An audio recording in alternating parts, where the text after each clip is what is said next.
جس دن پہنچے اور بڑا جوش تھا، جذبہ تھا اور بہت لوگ خوش تھے، تو امام پاک امام حسین علیہ جدی علیہ السلام کے نائب اور نمائندے کی حیثیت سے جب ان کے ہاتھ پر لوگوں نے بیعت کی تو امام بہت خوش ہوئے، اور خوش ہونے کے بعد حضرت سیدنا امام مسلم نے اسی دن خط لکھا کہ امام یہاں تو حالات بڑے سازگار ہیں اور بہت خوبصورت حالات ہیں، ایک ہی دن میں اتنے ہزار لوگوں نے آپ کے نام پر میرے ہاتھ پر بیعت کر لی ہے، آپ جتنی جلدی ہو سکے آ جائیں، حالات بڑے بہتر ہیں۔ ادھر سیدنا امام مسلم کا خط جو ہے وہ کوفہ سے مکۃ المکرمہ کی طرف روانہ ہوتا ہے، اور ادھر جو ہے وہ یزید کو اطلاع دی جاتی ہے کہ امام مسلم کوفہ آئے ہیں، اور انہوں نے جب وہ لوگوں کو بیعت کرنا شروع کیے، جوک در جوک جو ہے لوگ ان کے ہاتھ پر امام حسین کے نام پر بیعت کر رہے ہیں، اور وہ تمہاری بیعت کو اہمیت نہیں دے رہے ہیں، تمہاری حکومت کو اہمیت نہیں دے رہے ہیں۔ اس وقت تو کوفہ کے جو گورنر تھے وہ صحابی رسول حضرت نعمان بن بشیر تھے، اور انہوں نے جو ہے وہ حضرت امام مسلم پر کوئی کاروائی تو نہ کی اہل البیت ہونے کی وجہ سے، البتہ انہوں نے اپنی اتنی بات کر دی کہ بھئی اس سے یزید ناراض ہوگا اور وہ انجام ٹھیک نہیں ہوگا، اور بالکل یہ کہہ کر وہ خاموش بیٹھ گئے۔ کچھ مخبروں نے یزید کو خبر دی، یزید نے اپنے دور کا بدترین انسان جس کا باپ بھی زنا کی پیداوار تھا، یہ محققین کا اپنا قول ہے، ابن کثیر کو اٹھا لیں آپ، ابن اسیر کو اٹھا لیں آپ، جو ہے وہ ہمارے اہل سنت کے مورخین، اور اہل سنت کے مورخین میں بھی بنام اہل سنت اس طبقے کو اٹھا لیں کہ جو اپنے آپ کو اہل سنت تو کہتا ہے لیکن باضابطہ طور پر ان کا تعلق حقیقی اہل سنت سے نہیں ہے بلکہ اہل بدعت سے ان کا تعلق ہے، ابن تیمیہ وغیرہ سے ان کا تعلق ہے۔ ان لوگوں نے بھی جو ہے وہ یہ بات کہی ہے کہ ابن زیاد کا باپ جو زیاد تھا تو وہ ایک شخصیت کے زنا کی پیداوار تھا۔ زمانے جہالت میں ایک صاحب نے جو ہے ایک کنیز کے ساتھ زنا کیا تھا، اور اس زنا سے جو ہے وہ زیاد پیدا ہوا تھا، اور زیاد کا بیٹا تھا عبید اللہ ابن زیاد۔ اس کا مطلب آپ دیکھیں کہ اہل البیت کے ساتھ بے وفائی کرنے میں بہت اچھے لوگ نہیں تھے۔ تو یہاں سے ہمیں ایک ذہن ملتا ہے کہ جس کو بھی اہل البیت کی بے وفائی کرتے دیکھو، برائی کرتے دیکھو، ان کے ساتھ دغا کرتے دیکھو، تو سمجھ جانا کہ کہیں نہ کہیں جو ہے وہ شرافت سے راستہ اور رابطہ منقطع ہو گیا ہے۔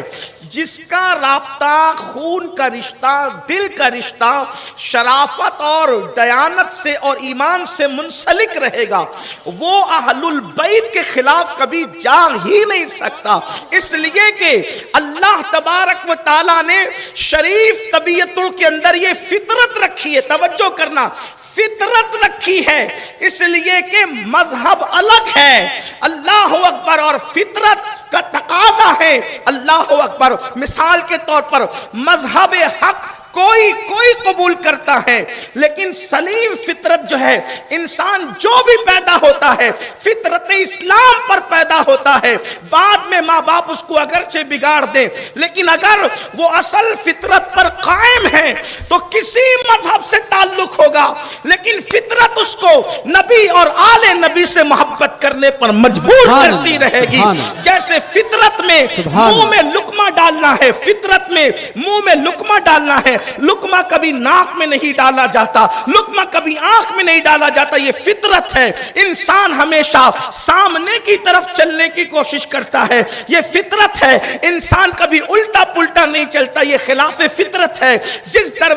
دروازے کے مجاگرے آگے کی طرف ٹھوکے ہوتے ہیں وہ دروازہ پیچھے کی طرف کھلتا ہے، یہ فطرت ہے، اللہ اکبر۔ اور اگر کوئی اس کو آگے کی طرف ڈھکیلے تو دروازہ ٹوٹے گا، کیونکہ یہ خلاف فطرت ہے۔ تو اسی طرح یعنی اللہ نے انسان کے خمیر میں عشق کو گوند دیا ہے، تب پتا چلا جو انسان فطرت سالمہ پر رہے گا، کسی خطے میں، کسی قبیلے میں، کسی علاقے میں رہے گا، وہ نبی سے بھی پیار کرے گا، آل نبی سے بھی پیار کرے گا۔ البتہ اگر اس کے خون میں شرافت نہیں ہے اور وہ فطرت سے رشتہ توڑنے کی کوشش کر کے خلاف فطرت چل رہا ہے تو سمجھ جانا پھر وہ اہل البیت کے خلاف جائے گا۔ یاد رکھنا، جو بھی لوگ اہل البیت کے خلاف آئے ہیں، آپ نام پیش کرتے جائیں، ہم بتاتے جائیں گے کہ اللہ اکبر کہاں کہاں پر خطائیں موجود ہے، کہاں کہاں پر اللہ اکبر شرافت سے رشتہ منقطع ہوتا نظر آتا ہے۔ ایک بات سچی بتا دوں، واللہ اگر جانور بھی ہے جانور، تو وہ بھی اگر اپنی فطرت پر ہے تو وہ بھی نبی اور آل نبی سے محبت کرتا نظر آتا ہے۔ درخت بھی ہے اپنی فطرت پر، وہ بھی نبی اور آل نبی سے محبت کرتے نظر آتے ہیں۔ اگر وقت ہو اس پر گفتگو کی جائے، پرندوں میں سے کس کس، حتیٰ کہ میرے عزیز پھل بھی اپنی فطرت پر ہوتے ہیں تو وہ محبت کرتے ہیں۔ مولا مشکل کشا سیدنا علی کرم اللہ تعالی وجہ الکریم فرماتے ہیں کہ اللہ نے میری محبت پھلوں پر پیش کی۔ حالانکہ اس حدیث پر محدثین نے اس کی سند پہ کلام کیا ہے، لیکن ضعیف روایتیں فضائل اعمال میں مقبول ہوا کرتی۔ تو امام علی مرتضیٰ کہتے ہیں اللہ نے میری محبت پھلوں پر پیش کی، جنہوں نے قبول کر لی وہ میٹھے ہو گئے، اور جنہوں نے قبول نہیں کی اللہ تعالیٰ نے ان میں کڑواہٹ پیدا فرمائی۔ آپ اندازہ فرمائیں، علی کی محبت سے پھل میٹھے ہوتے ہیں، یہ ہے محبت علی کا صلہ۔ آپ غور فرمائیں تو بات دور نکلتی، عرض کر رہا تھا کہ جب یزید نے دیکھا کہ صاحب فطرت صحابی رسول حضرت نعمان بن بشیر رضی اللہ تعالیٰ کوئی خلاف نہیں جانے، کوئی کاروائی نہیں، حالانکہ وہ گورنر ہیں، کوئی انہوں نے خلاف کاروائی نہیں کی، جتنی ایک طالب علم ہونے کی حیثیت سے اہل سنت کی کتب میں ہم جانتے، انہوں نے کوئی خلاف کاروائی نہیں کی، گورنر تھے۔ تو اس نے جو ہے سوچا کہ میں کس کو منتخب کروں۔ اس کا ایک دوست تھا، اس کا ایک دوست تھا ابن سرجون۔ عقد الفرید کے اندر ابن سرجون کا تذکرہ بہت وضاحت کے ساتھ کیا گیا ہے۔ یہ یہودی کا بچہ تھا، یہ خود یہودی تھا ابن سرجون۔ تو اس سے مشورہ کیا۔ دیکھیں مشیر بھی کس کو رکھا گیا تھا، مشیر بھی اس نے رکھا تو ایک یہودی کو رکھا، اور اس نے ابن زیاد کا نام دیا اس لیے کہ شرافت کے کام شریف لوگ ہی کر سکتے ہیں اور رذالت کے کام رذیل لوگ کر سکتے ہیں۔ تو چونکہ وہ جانتا تھا ابن سرجون کے عبید اللہ ابن زیاد کیا ہے، تو پیداوار زنا ہے، پلیدی ہے، تو اس نے کہا کہ یہ کام اگر کوئی سختی سے کرے گا تو عبید اللہ ابن زیاد کرے گا۔ تو عبید اللہ ابن زیاد بصرہ کا حاکم تھا، اس کو حکم ہوا کہ وہ بصرہ سے نکل کر کوفہ آئے۔ اس نے اپنے چھوٹے بھائی کو بصرہ کی جو ہے وہ گدی سونپی، اور وہ حجاز کے رستے سے اپنے چہرے پر حجازیوں کی طرح رومال اور ڈاٹا ڈال کر کے اور حجازی لباس پہن کر کے حجاز کے رستے سے مغرب اور عشاء کے درمیان وہ جو ہے وہ کوفہ میں داخل ہوا۔ کوفہ والے اس کو دیکھ کر سمجھے کہ امام علی مقام تشریف لائے، انہوں نے نعرہ لگانے شروع کیے، مرحبا یا ابن رسول اللہ، مرحبا یا ابن رسول اللہ، انہوں نے نعرے لگانے شروع کیے۔ لیکن بہرحال پھر یہ ہوا کہ وہ جو ہے وہ اہل البیت کے محبین کی گھر کی طرف قافلہ بڑھنے کی بجائے گورنر ہاؤس کی طرف بڑھا، تو لوگوں کو بھی حیرت ہوئی کہ امام علی مقام کو تو اہل البیت کے محبین کی طرف آنا چاہیے، یہ گورنر ہاؤس کی طرف جانے کا کیا مطلب ہے؟ اور وہ سب کو کنکھیوں سے دیکھتا تھا، اور جیسے جیسے نعرے لگتے تھے وہ جلتا اور بھونتا جاتا تھا۔ بالآخر وہ گورنر ہاؤس پہنچا تو حضرت نعمان بن بشیر نے دروازے بند کیے ہوئے تھے اور سمجھا تھا کہ امام علی مقام آ رہے ہیں، تو اس نے زور سے دھکے دیے اور آواز نکالی تو پہچان گیا کہ یہ تو ابن زیاد ہے۔ تو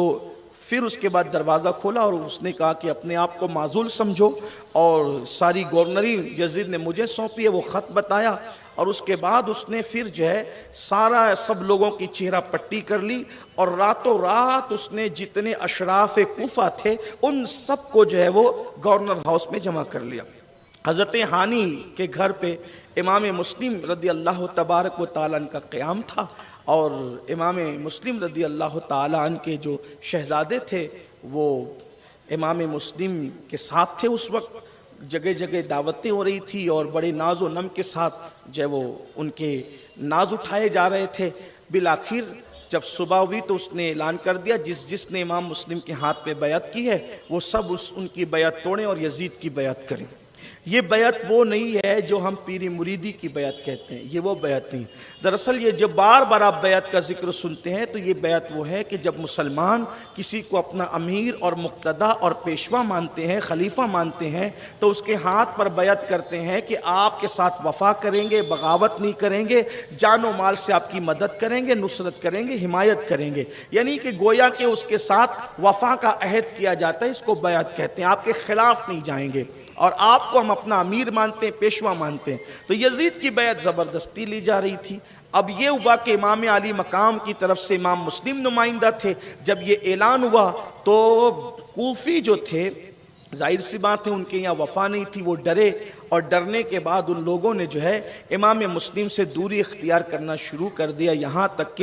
کہ المختصر حضرت ہانی کو بھی جو ہے وہ اس نے اٹھا لیا۔ اور امام مسلم کو جب پتہ چلا کہ حضرت ہانی کو بھی اٹھا لیا تو آپ گھر سے نکلتے وقت اپنے دونوں شہزادوں کو حضرت قاضی شریح کے پاس جو ہے وہ بھیج کر کے آپ نے فرمایا کہ آپ ان کی حفاظت کریں، اور آپ تلوار لے کر کے نکلے کہ جس کے ہاں میں مہمان تھا، جو میرا میزبان تھا، اس کو جو ہے وہ انہوں نے خطرے میں ڈال دیا۔ تو امام مسلم جب گورنر ہاؤس کی طرف بڑھے تو بتایا جاتا ہے تقریباً 40 سے 50 ہزار کا مجمع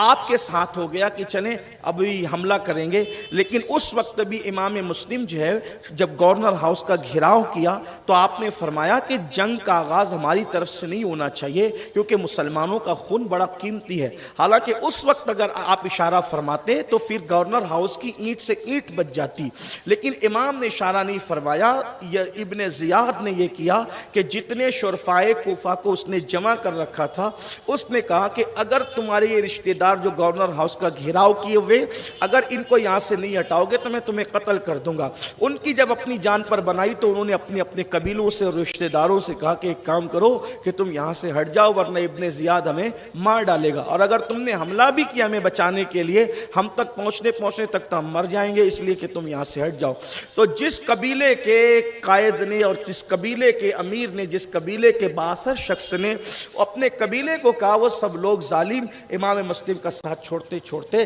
چھٹ گئے۔ امام مسلم جب گورنر ہاؤس کی طرف بڑھے تھے تو 40 یا 50 ہزار لوگ آپ کے ساتھ میں تھے، اور جب شام ہو رہی تھی، مغرب کا وقت آ رہا تھا تو سب لوگ چھٹ گئے تھے، اور صرف 500 لوگ امام مسلم کے ساتھ رہ گئے تھے۔ امام مسلم مغرب کی اذان ہوئی، کوفہ کی مسجد میں نماز کے لیے پہنچے۔ جب نماز شروع کی تو اس وقت 500 لوگ پیچھے کھڑے تھے، اور جب آپ نے سلام پھیرا تو کوئی بھی ایک بھی آدمی آپ کے ساتھ نہ تھا۔ امام مسلم رضی اللہ تعالیٰ پھوٹ پھوٹ کر روتے تھے،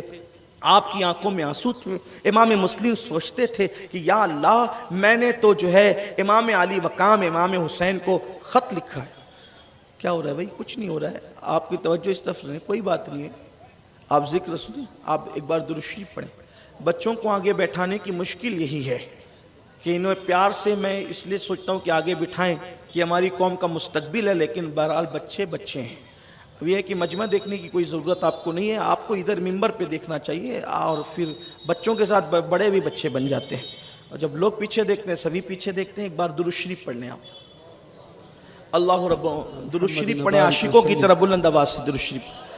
اللہ رب محمد صلی اللہ علیہ وسلم، نحن عباد محمد صلی اللہ علیہ وسلم، وعلی ذوی وآلہ ابد الدہور وکرم، صلاۃ وسلام علیک یا جد الحسن والحسین وعلی آلک واصحابک یا جد الغوث الثقلین۔ تو امام مسلم نے جب دیکھا کہ پیچھے کوئی بھی نہیں تو پھوٹ پھوٹ کے رونے لگے، اپنی جان کی پرواہ نہیں تھی، سوچ رہے تھے یا اللہ، میں نے تو امام علی مقام کو خط لکھا ہے،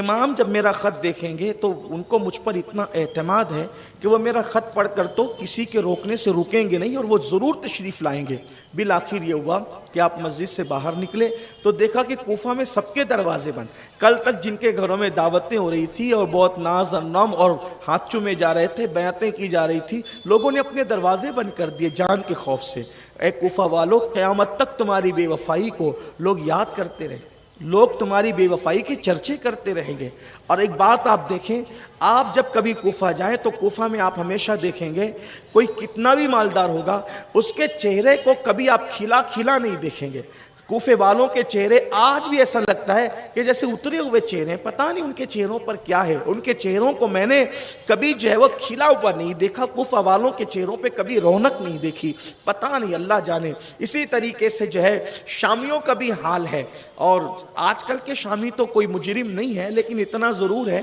کہ نسلاً بعد نسلیں بھی بہت ساری چیزیں منتقل ہوتی رہتی ہے، اور آل نبی کے خون کے جو وہ حرمت کو پامال کرنے کی یہ نحوست ہے کہ جن کے دامن پر دھبے ہیں، اول تو ان کی نسلیں ختم ہوئی، اور اگر کسی کی نسل باقی بھی ہے تو کہیں نہ کہیں برابر وہ دھبا اس کی پیشانی پر آج بھی نمایاں ہے۔ اللہ تبارک و تعالی ہمیں محفوظ رکھے، حق کے ساتھ حق کا ساتھ دینے کی توفیق عطا فرمائے، حق بولنے، حق کو قبول کرنے اور حق کو عام کرنے کی اللہ تعالی ہمیں توفیق عطا فرمائے۔ حضرت امام مسلم جو ہے وہ مسجد سے باہر نکلے تو کیا دیکھا؟ لوگوں کے دروازے بند ہیں، ایک دروازہ کھلا ہے بوڑھی عورت کا، اور وہ بھی دروازہ اس نے کسی کے آنے کے لیے نہیں بلکہ اپنے بیٹے کے انتظار میں جو ہے وہ اس نے دروازہ کھلا رکھا ہے۔ امام وہاں جاتے ہیں، پانی کی پیاس لگی ہے، امام مسلم کہتے ہیں بڑی بی سے کیا تم مجھے پانی پلا سکتی ہو؟ اس نے پانی لا کر کے دیا، پانی پی کر کے بیٹھ گئے۔ اس نے کہا اے مسافر، اے اجنبی، آپ کے چہرے کو دیکھ کر لگتا ہے کہ آپ بڑے شریف ہیں، شریف خاندان سے آپ کا تعلق ہے، لیکن آپ پانی طلب کیا، پانی پیجیے اور جائیے، آپ پانی پی کے یہاں بیٹھ کیسے گئے اور کیوں بیٹھے؟ تو امام نے فرمایا مائی یہاں میرا کوئی گھر نہیں، میں اجنبی مسافر یہاں ہوں اور میرا کوئی مکان نہیں ہے، کل تک کہ میں گھر تھا، آج میں بے گھر ہوں اور میرا کوئی مکان نہیں۔ اس نے پہچانا اندھیرے میں، وہ پہچان نہ سکی پہلے، لیکن بعد میں اس نے آپ امام مسلم ہیں؟ جی امام مسلم ہوں۔ کہا آپ ایک کام کریں، میں اپنے بیٹے کے لیے منتظر تھی، آپ گھر میں تشریف لائیں۔ اور اتفاق سے اس شریف ماں کا بدماش بیٹا ابن اشعث کے دوستوں میں سے تھا۔ امام مسلم کو جب اس نے اپنے گھر میں پایا تو اس نے مخبری کر دی اور ابن اشعث کو بتایا۔ ابن اشعث کا پورا نام محمد ابن اشعث بتایا جاتا ہے، لیکن چونکہ جس بندے کی بھی ہم برائی جب اس کی ذکر کرتے ہیں اور اس کا نام محمد ہوتا ہے تو پھر ہمیں اس کا نام نہیں لینا چاہیے، بلکہ اس کے باپ کے نام سے یا اشارے کے نام بیان کرنا چاہیے۔ تو اس کا نام تو تھا محمد ابن اشعث، لیکن ہم اس کو پورا نام نہیں لیتے بلکہ اس کو کیا کہتے ہیں؟ ابن اشعث کہتے ہیں۔ اسی طریقے سے ایک صاحب کا نام محمد ابن عبد الوہاب ہے، لیکن ہم اس کو محمد ابن عبد الوہاب نہیں کہتے بلکہ ابن عبد الوہاب ہی کہہ کر کے اس کو پکارتے ہیں۔ اس طریقے سے اس کا خیال کرنا چاہیے کہ کسی بھی طرح سے نام محمد کی بے احترامی نہ ہو، بلکہ اگر کسی کا نام محمد ہو تو اس کا نام لے کر کے اس کو گالی نہیں دینا چاہیے، اس کا بھی آپ کو احترام کرنا چاہیے، عزت کرنا چاہیے۔ البتہ آپ جس کو گالی دے رہے ہیں تو معاذ اللہ یہ گالی رسول اللہ کی طرف نہیں جاتی، کیونکہ آپ کی نیت تو اس کو دینا ہے، لیکن جتنا ادب میں آگے بڑھو گے اتنا اللہ تبارک و تعالیٰ آپ کو نوازے گا۔ ہزاروں سال کی عبادتیں وہاں تک نہیں پہنچاتی جہاں انسان کو ادب پہنچاتا ہے، اور پھر یاد رکھنا اللہ اکبر، ہزاروں سال کے گناہ آپ کو اتنا نقصان نہیں پہنچاتے جتنا بے ادبی آپ کو نقصان پہنچاتی ہے۔ اس لیے بادب بنو، بادب با نصیب، بے ادب بد نصیب۔ الدین کلہ ادب، دین پورا کے پورا ادب کا نام ہے۔ ہمارا مذہب ادب، ہمارا مسلک ادب، ہمارا مشرب ادب، ہماری تہذیب ادب، ہمارا تمدن ادب۔ اس لیے ادب کے ساتھ رہو اور اپنی زبان کو کنٹرول میں رکھو۔ بہرحال ابن اشعث اس بڑھیا کا بیٹا، ابن اشعث کا